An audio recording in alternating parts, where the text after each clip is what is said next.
Hello বন্ধুরা, at last আমিও বিয়ে বাড়ি পেয়ে গেলাম। চলো বিয়ে বাড়ি যাওয়া যাক। বিয়ে বাড়ি মানেই খাওয়া দাওয়া, আর অনেক কিছুই স্টল হয়েছিল। স্টলে ছিল কাবাব, বেবিকর্ন, ফুচকা, কফি। আমি সবকিছু একটু একটু করে টেস্ট করেছিলাম।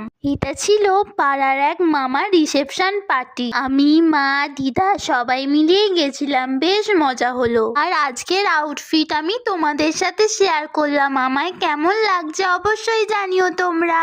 অনেক বছর পর একটা বিয়ে বাড়ি পেলাম, একটু তো সাজুগুজু করা দরকার, তাই না?